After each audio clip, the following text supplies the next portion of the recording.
When I first started here at Mann, we were the lowest performing school in Glendale. We're in an area that's very high poverty, high minority, low socioeconomic, and so we made a lot of excuses for our kids due to home life and environment. And we kept that up, and we kept saying, this child can't learn because of X reasons. It's okay. So we were doing a lot of that. I think also we didn't have a strong parental involvement. We were still doing a lot of cut and paste activities. Once focus came about, things changed. We created a school-wide focus, which is reading comprehension. Because of that focus, we're able to hone in on the needs of the students and fine-tune what they need in order to improve their learning. Well, our best practices, we started selecting, because reading comprehension definitely was an area of concern. Based on all our data, that was definitely the area that was the most challenging for our students. We are so much more structured now. We post the objectives of the lesson. We teach the students step by step. So we started basically, again, trying to address the idea of common rigor, was a common understanding of the standards. And we developed what would be some focus standards that we would really try to develop an understanding of and develop assessments for. Then we also selected engagement, because many of our students were good listeners, or we assumed they were good listeners, but they were passive in the classrooms. So it was really hard for us to know, are they involved? So another best practice was focusing on engagement, getting students involved in learning. Teacher collaboration is key. And as I mentioned in the past, we had study groups where teachers were involved in talking about best practices. What has changed and what I feel has made a huge difference since our starting with focus is that our teachers are not independent contractors anymore.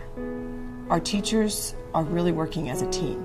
They always explain to us clearly if we have any questions, and they don't always leave us wondering. So that's what makes the teachers at the school amazing.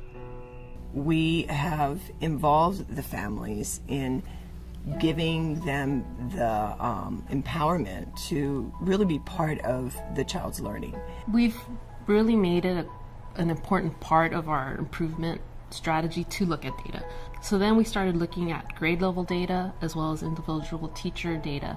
So for example, the teachers created monthly assessments of their focus standard. And with the focus standard, so then they'll report how many students were proficient. As a grade level, what was our score? So they're constantly comparing. How did we do on the standard last year versus this year?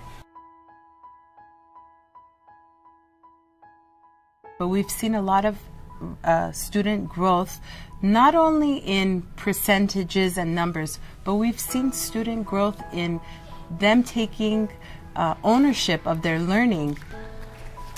I think as far as the role of the principal, I am blessed with very talented people. And my role is to move them along together as a team. We set goals every week to achieve our bigger goal. One example would be to get an AR points. One would be to read 30 minutes or more. And the third one is to always listen and always be engaged what your teacher is doing.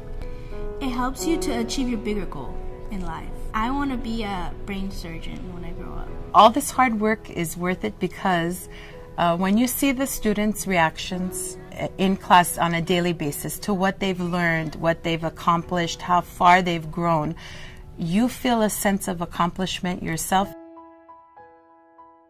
The reason that we do what we do here at school, at any school, is because of the students, and we want the best for our students.